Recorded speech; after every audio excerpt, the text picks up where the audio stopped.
पार्थिव शिवलिंग बनाकर घर पे पूजा करते हैं और उसे फिर सिला देते हैं। उससे भगवान बड़े प्रसन्न रहते हैं। भोलेनाथ की अवचल भक्ति मिलती है, बहुत प्रेम मिलता है और मन चाही वस्तु प्राप्त हो। ज्यादा नहीं तो श्रावण मास में तो किया ही करो। श्रावण मास में ज्यादा नहीं तो सोमवार को तो कर ही लेना चाहिए। मिट्टी की शिवलिंग घर पर दर्शन कराया है, बताया है। घुष्मा से विवाह हुआ। घुष्मा से विवाह होने के बाद धीरे धीरे समय बीता। भगवान भोलेनाथ की कृपा से उनके पुत्र हो गया। आज जब पुत्र हुआ है, धीरे धीरे जब समय बीता है, आज पुत्र का विवाह हुआ। विवाह के बाद सभी प्रेम से रहने लगे। घुष्मा की सब जगह जय जयकार होने लगी। ऐसी घुष्मा आई है कि सब जगह आनंद छा गया है। भगवान की बहुत बड़ी भक्त है, पुत्र हो गया, उसका विवाह भी हो गया।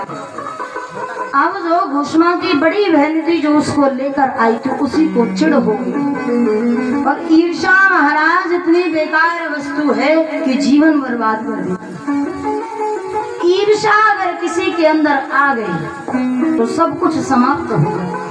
जीवन ही बर्बाद है जिसके अंदर ईर्षा है। ईर्षा करके हम कभी कुछ नहीं प्राप्त कर सकते।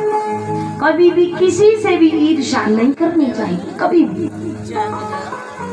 आज सुदेहा को ईर्षा हुई है। सुदेहा ने आज रात्रि में गई है, जो उसका पुत्र सोया हुआ था घुष्मा का, आज उसके पुत्र के टुकड़े कर दिए हैं, काट दिया।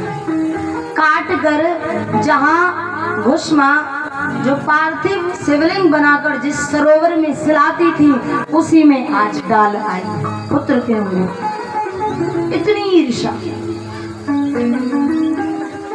समय बीता, सुबह हुई। जैसे ही सुबह हुई है, सुबह होते होते आज सुबह होने लगी। आदर आज जो उसका पुत्र था, पुत्र आया है। पुत्र जैसे ही आया, आज पुत्र की वधू आई। पुत्र वधू ने आकर जैसे ही देखा कि जहाँ मेरे स्वामी सोए हुए थे वहाँ पर रक्त व्यक्त है, अंग नहीं है। पूरे में आज बिस्तर पे रक्त लगा हुआ है, स्वामी नहीं है। आज चिंता में पड़ गई है घुष्मा की पुत्र वधू। जाकर अपनी माँ को बताया, अपनी सासू माँ से कहा, माँ स्वामी वहाँ नहीं। उस समय घुष्मा जो है भगवान की पूजा कर रही थी, शिवलिंग बनाकर। घुष्मा को बिल्कुल भी चिंता नहीं हुई। कहा कोई बात नहीं, भोलेनाथ ने दिया और भोलेनाथ ने ही ले लिया। बहुत धैर्यवान थी घुष्मा। घुष्मा को इतना धैर्य था कि पुत्र मर गया, अंग नहीं है, लेकिन कोई चिंता नहीं। कहा जिसका था उसने लिया, बिल्कुल भी चिंता नहीं, बिल्कुल भी रोई नहीं है घुष्मा। आज समय बीता है। भगवान घुष्मा के धैर्य को देखकर भोलेनाथ की इतनी बड़ी भक्तनी, इतना धैर्य, इतनी संतुष्टि, इतने सब के बाद आज तभी भगवान वहाँ प्रकट हुए हैं। भोलेनाथ ने कहा, घुष्मा मैं तुझसे बहुत प्रसन्न हूँ। तेरे धैर्य ने मुझे बहुत प्रसन्न कर दिया। तेरा बालक मर गया। लोगों ने कहा भोलेनाथ की पूजा मत कर, लेकिन तूने सेवा पूजा नहीं छोड़ी। तूने कहा जिसका था उसने ले लिया, मेरा था क्या। आज घुष्मा से बहुत प्रसन्न हुए हैं। आज घुष्मा से प्रसन्न होकर भगवान बोले हैं, मैं तुझसे बहुत प्रसन्न हूँ। घुष्मा एक काम कर, अपने पुत्र को आवाज लगा। आज घुष्मा ने अपने पुत्र को आवाज लगाई है, मानो जैसे सरोवर में कोई स्नान करने गया हो और आ गया हो, ऐसे मानो। आज जैसे ही घुष्मा ने अपने पुत्र को पुकारा है, उस सरोवर में से आज उसका पुत्र आया है। आकर के आज माता को प्रणाम किया। भगवान भोलेनाथ ने आज भोलेनाथ की कृपा से घोषमा को अपना पुत्र प्राप्त हो गया है। आज घोषमा बड़ी प्रसन्न हुई है। भगवान भोलेनाथ से प्रार्थना की, प्रभु आप यहीं पे विराजमान हो जाइए, आपकी भक्ति में निरंतर ऐसे ही करना चाहती हूँ। आज भगवान वहीं भूमेश्वर नाम से स्थापित है। 12वीं जो 22 ज्योतिर्लिंग है वो भूमेश्वर नाम से स्थापित हुई है। बोलो भूमेश्वर भगवान की जय जय श्री। 12 ज्योतिर्लिंग की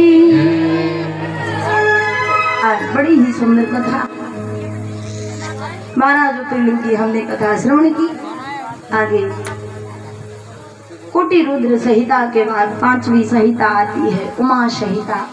उमा संहिता में व्याख्यान है कि जो भी पार्वती मैया की तपस्या करता है, जो भी पार्वती माँ की उमा माँ की प्रार्थना करता है, उस पर पार्वती मैया की अति कृपा रहती है। आगे शिव पुराण में आया है 6ठी संहिता कैलाश संहिता।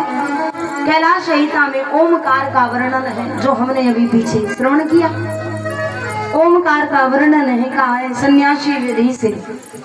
जो भी यहाँ शिव की पूजा करता है उसमें बताया है, जो भी शिव की पूजा करे सन्यास विधि क्या है, आज कैलाश संहिता में बताया गया है। आगे संहिता आती है 7वीं संहिता वायव्य संहिता। वायव्य संहिता में 2 खंड है, एक खंड है पूर्व खंड, एक है उत्तर खंड। आज पूर्वी खंड में है दक्ष की कथा, दक्ष और वीरभद्र। हमने श्रवण की थी पहले, वही कथा है। दक्ष और वीरभद्र की कथा है।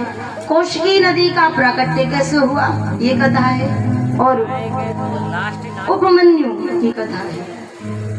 पूर्वी में उत्तराखंड में कृष्ण को, भगवान श्री कृष्ण को शाम की प्राप्ति कैसे हुई, और तत्व ज्ञान है, नित्य कर्म है, महादेव की पूजा कैसी करनी चाहिए, ये उत्तराखंड है। इस प्रकार आज सूत जी महाराज ने 7 संहिताओं की कथा श्रवण कराई। ब्रह्मा जी ने नारद जी को श्रवण कराई। 12 ज्योतिर्लिंग के बाद सभी उपाख्यान बताए। कहा गया है स्नेहलंगम वामयंगम मूर्ति। जैसे भागवत महापुराण भगवान श्री कृष्ण की वांग्मयी मूर्ति है, इसी प्रकार शिव पुराण भी भगवान भोलेनाथ की वांग्मयी मूर्ति है। हमारे 18 पुराण हैं, 4 वेद, 6 शास्त्र, 18। इन पुराणों में 18 पुराणों में सबसे जो महापुराण है 2 ही हैं। एक तो श्रीमद् भागवत महापुराण जो भगवान श्री कृष्ण की वांग्मयी मूर्ति है, ब्रह्म की, जो मोक्ष देती है। दूसरी जो मोक्ष दिलाने वाली है वो है शिव महापुराण। ये दोनों ही कथा बड़े भाग्य से मिलती है। आज बड़ा ही सुंदर भगवान का आनंदमयी कथा विश्राम की ओर आई।